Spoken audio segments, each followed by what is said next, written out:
존경하는 전도자 빌리 그레함, 물론 그는 이미 고인이 되었습니다만은 그의 업적은 아주 놀라울 정도고, 여러 면에서 이 빌리 그레함을 우리가 평가할 수 있습니다만은 무엇보다도 그는 원칙이 분명한 지도자였습니다. 빌리 그레함이 평생 철저하게 지켰던 몇 가지 원칙이 있습니다. 우선 첫 번째는 재정을 남용하지 않는다는 원칙입니다. 선교단체를 운영하는 사람으로서 후원자들이 보내주는 재정을 아주 투명하게 사용했습니다. 평생 이런 일로 단 한 번도 오해를 받지 않았습니다. 두 번째는 좀 도덕적으로 오해받지 않기 위해서 철저하게 그런 근거부터 그는 차단을 했는데요, 자기의 아내가 아닌 어떤 여성과도 함께 얘기하거나 차를 타고 옮기지 않았습니다. 그 다음 세 번째, 이 빌리 그레함이 평생 지켰던 원칙은 절대 다른 사역자들을 비방하지 않는다는 겁니다. 자칫하면 선교단체를 운영하는 사람으로서 지역 교회를 경쟁 구도로 바라볼 수 있는데, 그는 어떤 경우에도 그렇게 하지 않았습니다. 진심으로 존경하고 사랑했습니다. 하나님의 나라와 복음 사역을 위해서 정말 건강한 관계로 협력하고 동력했습니다. 네 번째가 뭐냐 하면, 어떤 경우에도 사역의 결과를 부풀리지 않았습니다. 집회에 참석한 숫자를 정확하게 공표하고 또 철저하게 그 수를 더하거나 부풀리지 않았습니다. 여러분, 이 네 가지 원칙은 평생 빌리 그레함을 지켜주었습니다. 그를 명예롭게 했고, 갖가지 수없이 많은 오해로부터 그를 아주 든든히 지켜주었습니다. 오늘 다니엘서의 말씀인데, 다니엘 역시 그런 신앙인입니다. 대단히 어려운 환경에 그는 포로로 끌려가 물론 힘든 상황에 있었습니다. 그것도 청년의 때에. 그렇지만 그는 철저하게 원칙을 세웠습니다. 그 시대 정신, 더러운 것들로부터 나를 오염시키지 않겠다는 분명한 그의 안에 있는 결정과 결단이 그를 굳게 세워주었습니다. 이스라엘 역사의 가장 힘든 시기 아닙니까? 나라를 빼앗기고 포로로 끌려가고, 무엇보다도 하나님 한 분만 유일신 신앙으로 무장했던 그들에게는 여호와 신앙의 정체성 지키기를 위협받는 그런 시기였습니다. 그렇지만 이 다니엘과 그의 친구들은 이런 분명한 굳게 뜻을 정한 신앙 덕에 결코 그런데 휘둘리거나 흔들리지 않았습니다. 혼란과 고통의 시대를 사는 우리에게 다니엘서는 어떤 얘기를 도대체 하고 싶은 걸까요? 네 신앙을 한번 점검해 봐라. 네가 정말 믿음에 서 있는가? 이 시대 속에 발을 두고 살지만 정말 믿음으로 너를 든든히 지키고 있느냐? 우리의 신앙을 새롭게 정비하고 삶의 중심을 재점검토록 도전합니다. 특히나 코로나19의 이 어려움 속에 대면 예배가 힘들잖아요. 정말 많은 분들이 신앙의 위기를 시시각각으로 맞고 있습니다. 충분히 흔들릴 수 있잖아요. 이럴 때 오늘 이 말씀은 우리에게 분명한 메시지를 줍니다. 자칫 세속화되고 영적인 것들에게서 등을 돌릴 수 있는 그런 때에 오늘 주시는 메시지는 크다고 생각합니다. 우선 첫 번째, 여러분, 우리가 이 말씀을 좀 더 깊이 이해하기 위해서는 그 당시 시대 배경을 조금 더 설명하겠습니다. 주전 6세기 말 7세기 초에 이 유다나 중근동의 상황을 설명하겠습니다. 1절, 2절이 그런 정보를 주고 있는데, 유다 왕 여호야김이 다스린 지 3년이 되는 해에 바벨론 왕 느부갓네살이 예루살렘에 이르러 성을 에워 섰다. 1절에 있는 내용인데, 여러분, 대단한 민족적 비극, 위기 상황입니다. 바벨론이 쳐들어와서 유다의 성을 온통 에워쌌습니다. 그때가 언제였느냐 하면 유다 여호야김 왕 3년이라고 밝히고 있는데요. 우선 이 여호야김이라는 인물이 어떤 인물인가 하면은 요시아라는 분의 아들이에요. 엄청난 종교 개혁을 일으켰던, 정말 하나님이 인정했던 인물입니다. 이 성경의 기록을 읽어보면 요시아를 향한 하나님의 평가는 실로 대단했습니다. 그와 같이 마음을 다하고 힘을 다하여 율법을 여호와께로 돌이킨 왕은 그 전에도 없었고 그 후에도 없었다. 여러분, 세상에 누가 하나님 앞에서 이런 평가를 들을 수 있다면, 하나님의 말씀을 온전히 지킨 건 요시야 이전에도 없었고 요시야가 최고였다. 여러분, 그러나 그의 아들 여호야김은 전혀 아닙니다. 하나님의 말씀을 찢고 헌신짝처럼 버리고 전혀 신앙과는 관계없는 왕이었습니다. 오히려 그는 그 시대의 중근동을 장악하고 있던 애굽의 막강한 영향을 받았고 그 눈치를 보고 거기 좌지우지하던 자였습니다. 눈에 보이는 힘이나 상황에 연연한 그런 리더였습니다. 어쩌면 오늘 우리의 모습일 수 있습니다. 교회는 다니고 직분도 받았고 몇 대가 예수 믿고 커리어는 분분한데 정말 나를 움직이는 힘의 원리는 하나님의 말씀이 아니라 바깥에 있습니다. 시류나 또 유력한 그 무엇이 나를 이끌고 있지는 않습니까? 나는 도대체 어디에 매여 있고 어떤 힘에 더 큰 영향을 받는지, 여러분, 그게 신앙이에요. 내가 오늘 여기 와 있다는 건 대단히 중요하지만, 오늘 이 함께 예배하는 공간에 있다는 것 대단한 가치가 있는 일이지만 꼭 점검이 필요합니다. 유다는 왕으로부터 백성에 이르기까지 모두가 그랬습니다. 하나님은 참을 수 없었습니다. 이 껍데기 신앙, 가짜 신앙. 그래서 바벨론을 들어 그들을 징계하기에 이른 것입니다. 아수르를 누르고 갈그미스 전투에서 승리하면서 애굽까지 한 방에 날려버린 이 바벨론은 파죽지세로 일어나서 이런 힘으로 중근동을 재편합니다. 유대와 팔레스틴까지 정복하려 나섰습니다. 왜요? 이참에 가나안 지역에서 이집트의 영향력을 완전히 송두리째 뽑아버리겠다는 그런 의지의 표현이었습니다. 이 일로 유다는 정복당하고 상당수 거민들은 포로로 끌려갔고 다니엘과 그의 친구들도 역시 함께 갔습니다.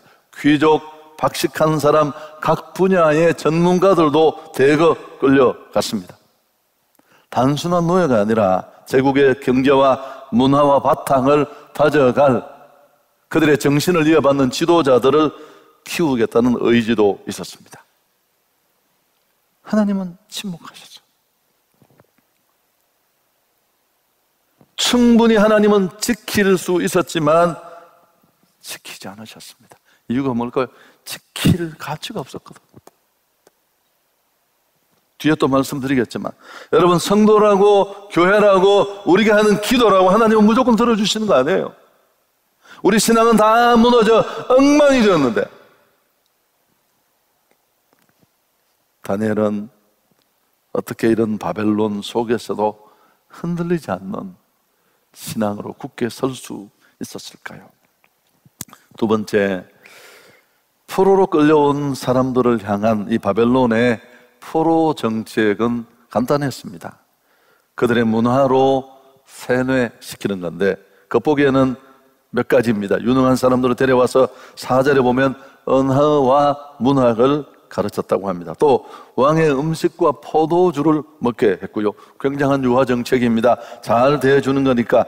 또 그 다음 세 번째 정책에서 그들의 의도와 실체가 확연하게 드러납니다만은 다니엘과 그 세 친구의 이름을 다 바꾸잖아요. 다 설명할 수 없지만 다니엘이라는 이름의 뜻은 하나님은 나의 심판자라는 뜻입니다. 벨드사살, 다 그 주변의 신들의 이름을 끌어들여서 이 친구들의 이름을 다 바꿉니다. 여러분, 원하는 대로 고급 문화 가르치고 고급 학문 가르쳐주고 좋은 음식 먹게 하고, 그러면서 그들이 결국 가져가고 노렸던 의도는 뭐냐 하면 하나님 백성의 정체성만 내려놓으라는 겁니다. 포기하라는 겁니다. 여호와 유일신앙 이런 거 다 쓸데없다는 거죠. 이게 정말 무서운 것입니다. 무서운 이 세상의 메시지도 꼭 같습니다. 물질, 쾌락, 시대 정신 이런 걸로 신앙을 혼합 종교를 만들어서 교회는 다니는데 그냥 종교인이에요. 아무런 영향력도 없습니다. 여러분, 이 코로나의 위협 속에도 아니 지금 다 무너진대요. 무슨 교회라고, 정신 차리라고, 뭔 예배냐고 말이야. 사느냐 죽느냐 하는데, 여러분, 공공연히 이 시대가 그렇게 우리를 위협하고 있지 않습니까? 이런 시대 정신의 공격 앞에 다니엘이 어떻게 그들을 지켜내는지, 그들은 철저하게 맞섰습니다. 나를 더럽히지 않겠다. 8절은 우리가 꼭 함께 읽어야 돼요. 같이 읽습니다. 다니엘은 뜻을 정하여 왕의 음식과 그가 마시는 포도주로 자기를 더럽히지 아니하리라 하고, 자기를 더럽히지 아니하도록 환관장에게 구했다. 어떤 경우에도 거룩을 오염시키지 않겠다. 마음에 굳게 결심을 하고, 결심만으로 끝난 게 아니라 그 결심을 실행에 옮길 수 있는 다음 단계로까지 나아갔습니다. 왕의 음식과 포도주를 거절했던 이유가 뭘까요? 왕의 음식과 포도주는 먼저 우상의 전에 드려져서 내려온다. 또 한 가지, 이런 고백과 결단 속에는 하나님만을 최고의 가치에 두겠다는 그의 의지가 분명히 포함되어 있습니다. 타협하지 않겠다는 겁니다. 세상이 뭘 주든 어떤 유익을 주든 그것 때문에 하나님을 향한 신앙을 오염시킬 수는 없다. 확고한 의지입니다. 여러분, 세상이 빼앗아 가려는 것은 결국 이런 겁니다. 거룩을 빼앗으면 아무것도 없어요. 종교인이 뭘 할 수 있나요? 하나님은 더 이상 그의 삶을 근거로 그의 안에 어떤 일도 하실 수 없어요. 간증 없습니다, 당연히. 오늘 다니엘이 뜻을 정하고 나를 더럽히지 않겠다는 이 결정은 좀 쉽게 말하면 하나님의 말씀만 따라가겠습니다. 서슬 18은 그들의 목줄을 쥐고 있는 어마어마한 통치자 바벨론 왕의 말이 아니라 나는 하나님의 말씀을 따라가겠습니다. 여러분, 오늘 이 시간에 뜻을 분명히 정할 수 있기를 축복합니다. 아주 가난한 자리에서 불편한 모습으로 서 있으면 휩쓸려 갑니다. 세상에 준다고 다 받아 먹으면 우리는 살아갈 수 없어요. 자, 세 번째, 그럼 하나님은 타협할 수밖에 없고, 또 이 시대 상황을 보면 그래도 충분히 누구든지 이해, 아니 포로 상황에 죽을까 살까 하는데 그 정도는 해도 그거 봐줄 수 있지 않겠나, 이 코로나 와중에 그럴 수 있을 텐데 철저하게 자기 원칙을 지키고 신앙의 정체성을 흔드는 그 세력 앞에 단호히 맞섰잖아요. 원칙을 세우고. 하나님은 어떻게 하셨을까요? 9절을 보십시오. 하나님이 다니엘로 하여금 환관장에게 은혜와 긍휼을 얻게 하신지라. 여러분, 이거 너무너무 중요해요. 은혜를 우습게 하는 사람인데, 여러분, 이 세상에 은혜가 결판을 내는 거예요. 힘써 일하지 않는 사람 누가 있습니까? 그것도 하지 않는 사람은 우리가 오늘 거론할 여지도 없어요. 뭘 하든 어디에 있든 어떤 일을 꿈꾸며 나아가든지 우리가 일하는 그곳에 하나님의 은혜가 있어야 할 줄 믿습니다. 여러분, 그게 차이를 만들어요. 그게 우리를 빛나게 해요. 하나님은 이런 그의 견고한 신앙을 받으시고 환관장의 마음을 움직여서 다니엘에게 호감을 갖게 합니다. 거기서 끝나는 게 아니라 구하지 않은 지혜와 학문, 꿈과 비전까지 주십니다. 그 시대 많은 다른 사람들보다 더 뛰어나게 해주십니다. 여러분, 뭘 깨달을 수 있습니까?